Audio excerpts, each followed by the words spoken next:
وہ تکلیف سے گزرا ہے، اس کا سر اس کی ٹانگوں میں تھا اور 3 پردوں میں لپٹا ہوا تھا اور اپنے اعضاء کو بھی سیدھا نہیں کر پاتا تھا۔ یہ اس کا پہلا مرحلہ تھا۔ پھر اس کی ولادت کا دوسرا مرحلہ، اور وہ زچہ بچہ دونوں کے لیے موت و حیات کے لمحے ہوتے ہیں۔ پھر کتنا مشکل مرحلہ جس کو ہم بھول گئے ہیں کہ آرزوؤں کا جہان تو آباد ہو گیا لیکن اظہار کا سلیقہ ہی نہیں آتا۔ دودھ بھی مانگنا ہو تو رونا پڑتا ہے۔ جب انسان اپنے مافی ضمیر کو بیان کرنے سے بھی قاصر نہ ہو، ایک تو وقت آتا ہے کہ بیان کر سکتا ہے، اظہار کا سلیقہ آتا ہے لیکن حاصل نہیں ہو پاتا، اور ایک ایسا وقت بھی گزرا ہے جب بیان اور اظہار کا سلیقہ بھی نہیں تھا،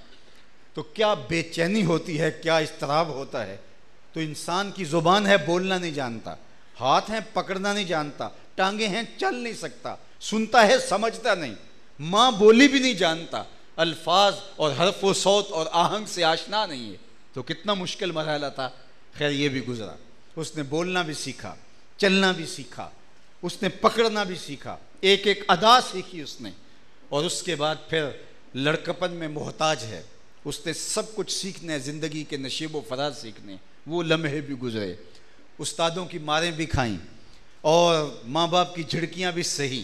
ماں باپ نے بات بات پہ ٹوکا، اس نے اپنی آزادی پہ اس کو قدغن بھی سمجھا۔ کبھی کبھی زندگی بڑی مشکل اسے لگنے لگ گئی کہ کیا مصیبت ہے میری زندگی، میں تو اپنی آزادی سے جی بھی نہیں سکتا ہوں، اور وہ مرحلہ تھا۔ خیر وہ بھی گزرا، اب جوانی آئی، شباب کی جولانیاں ہیں، اور جو ہے وہ سینے میں طوفان بپا ہیں، کائنات جو ہے وہ اس کے سامنے رنگینیوں سے بھری ہوئی ہے، لیکن اس کا تقدس مآب اور اس کی عصمت کا جوہر اس کو مجبور کرتا ہے، اس کی انسانیت، اس کا دین، اس کے خاندانی روایات اس کو کہتی ہیں تیرے تقدس کی چادر پہ کوئی میلا داغ نہیں لگنا چاہیے، اور پھر اس نے اپنی اس چادر کو صاف بھی رکھنا ہے، شفاف بھی رکھنا ہے، میلا بھی نہیں ہونے دینا۔ کتنا مشکل کام تھا۔ حسن کی گرمیاں کلیجے پگھلا کے رکھ دیں اور قدموں میں جمال بچھنے لگے اور جوان راہ نہ اپنی نظر کو نیچا کر کے گزر جائے، کتنا مشکل کام تھا۔ وہ کیا کسی نے کہا تھا، کتاب زیست کا ایک اور باب ختم ہوا، شباب ختم ہوا، ایک عذاب ختم ہوا۔ پھر شادی کی بندھن میں بندھا، اس نے کہا کہ اب زندگی بہت آسودہ ہوگی، لیکن شادی کے چند دنوں کے بعد ہی پتہ چلا یہ تو ایک ذمہ داریوں کا طوفان ہے، ایک بوجھ ہے جو میرے کندھوں پہ آ پڑا ہے، اور ایک نئے امتحان گاہ میں نے قدم رکھا ہے۔ خیر چلو اس امتحان سے وہ گزرتا ہے اور سحر کے وقت اٹھ اٹھ کے دعائیں مانگتا ہے، رب سے اولاد طلب کرتا ہے، میرے آنگن میں پھول کھلیں گے تو زندگی کتنی خوبصورت ہوگی۔ اب بچے ہوئے تو اس نے سمجھا کہ اب میری زندگی خوبصورت ہوئی ہے، لیکن ان کی ذمہ داریوں کے احساس نے اس کی زندگی کی اپنی خوشیاں چھین لی۔ وہ چیز کھانے لگتا ہے تو سوچتا ہے کہ میری اولاد نے یہ چیز لی ہے یا نہیں لی، تو پھر ایک اور آزمائش میں آن پڑا۔ اب اس نے کہا بس اولاد کھڑی ہو جائے گی، میرے برابر آ جائے گی، جوان ہو جائے گی،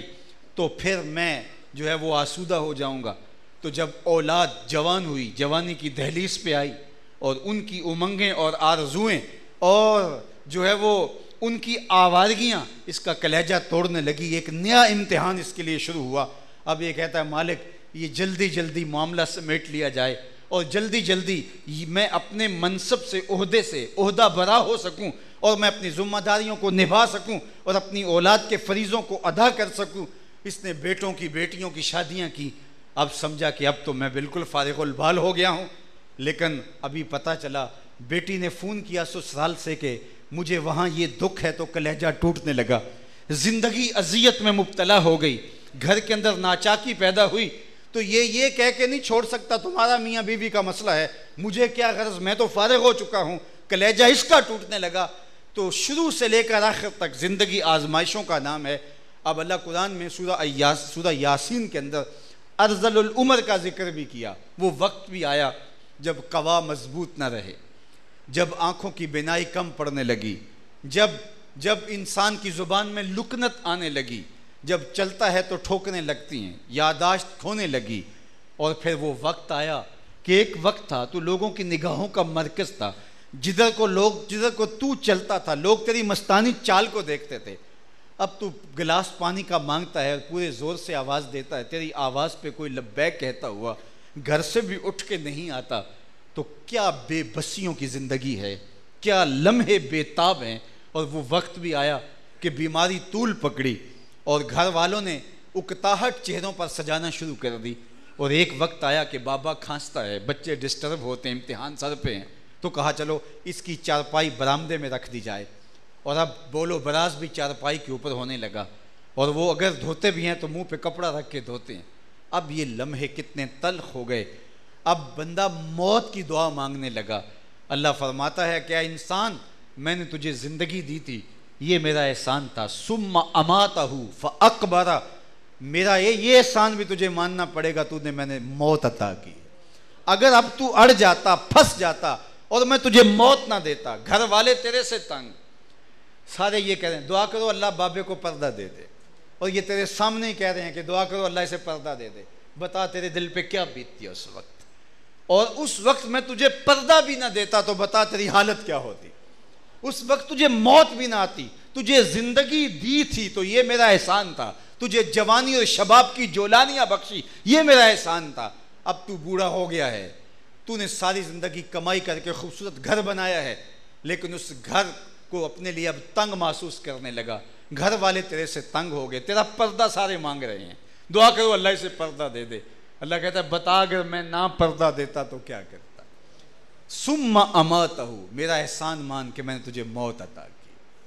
اب موت ہو گئی، ایک دم پھر سب لوگوں کی توجہ کا مرکز بن گیا، جو اکتانے لگے تھے ان کی محبت ایک دم پھر جاگی، اور محبت امٹ کے آنسوں کی صورت میں جو ہے وہ بہنے لگی۔ اب کہا کہ دیکھ میرا ایک اور احسان بھی، کتا بھی تو مرا تھا، جانور بھی تو مرے تھے، پاؤں سے پکڑا گھسیٹ کے روڑی پہ ڈال دیا، تجھے بھی اگر یوں ڈال دیا جاتا تو کیا کر سکتا تھا؟ فاقبرہ،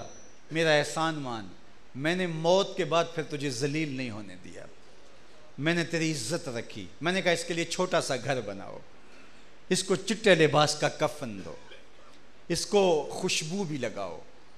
اور پھر اس کو ڈولی میں بٹھاؤ، اور اس کی ڈولی کو ایک آدمی نہیں 4 آدمی اٹھائیں،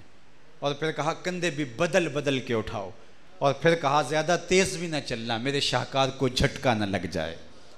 اور پھر پورے شہر میں اعلان ہونے لگے، لوگ جوک در جوک آنے لگے، اب تیرا اعزاز یہ ہے کہ کعبے کا امام بھی ہو وہ پیچھے کھڑا ہوگا، تیری لاش آگے رکھی جائے گی، وقت کا غوث اور قطب اور ابدال بھی ہو تو وہ بھی پیچھے ہوگا، تیری لاش آگے رکھی جائے گی۔ ثم اماتہ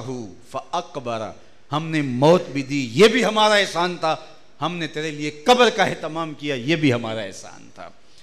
پھر تیرا جنازہ پڑھا گیا، اب سارے لوگ تیرا منہ دیکھ رہے ہیں، اللہ اکبر، رک جاؤ فلاں دور سے رشتہ دار آ رہا ہے، اس نے منہ دیکھنا ہے، اب سارا شہر تیرا منہ دیکھنے آ رہا ہے، ذرا تنہائی میں بیٹھ کے سوچ تیرا منہ دکھانے کے قابل ہے؟ اپنے اعمال پہ غور کر، تو کھڑا کہاں ہے؟ اب سارا زمانہ تیرا چہرہ دیکھنے آ رہا ہے، تیرے اوپر پھولوں کی برسات ہو رہی ہے، تجھے چٹے کفن میں لپیٹ دیا گیا، کہا بس کو آرام سے زمین میں کفن سے لپیٹ کر اتارو، اور پھر کہا اس کا رخ قبلے کی جانب کر دو، اس کے کفن کی تنیاں کھول دو، اس کے اوپر سلیبیں ڈال دو، اس کے اوپر مٹی ڈال دو، کہا کہ ہم تجھ سے سوال پوچھیں گے لیکن ان کو ذرا جا لینے دو، تجھے لوگوں کے سامنے رسوا نہیں کریں گے، تمہیں لوگوں کے سامنے ذلیل نہیں کریں گے، تجھے ہم نے عزت دی ہے، تجھے ہم نے وقار دیا ہے۔ تو یہ ساری زندگی ان مراحل سے گزرتی ہے۔ میں اور آپ اپنے آپ کو جب اپنے سچے رب سے جوڑ لیتے ہیں تو پھر یہ زندگی بھی خوبصورت ہے، قبر بھی خوبصورت ہے، لیکن اگر ہم اس زندگی کو اللہ کی یاد سے نہیں جوڑتے تو ساری دنیا کے حکمران بھی بن جائیں تو پھر بھی ہم خالی ہاتھ اس دنیا سے لوٹنا ہوتا ہے۔ سکندر ذوالقرنین نے پوری دنیا پہ حکومت کی،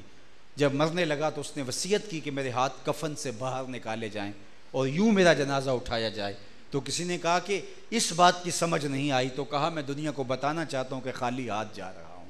گو مہیا سامان سب ملکی و مالی تھے، سکندر گیا جب دنیا سے تو دونوں ہاتھ خالی تھے۔ یہ ایک ہی لباس ایسا ہے کفن جس کو جیب نہیں ہوتی، یہ ایک ہی گھر قبر ایسی ہے جہاں کوئی لاکر نہیں لگا ہوتا، کوئی الماری نہیں بنی ہوتی، یہاں کوئی رکھنے کی چیز نہیں ہوتی، یہاں سب کچھ اپنے اندر سمیٹ کے لے کے جانا ہوتا ہے، اپنے ساتھ لے کے جانا ہوتا ہے۔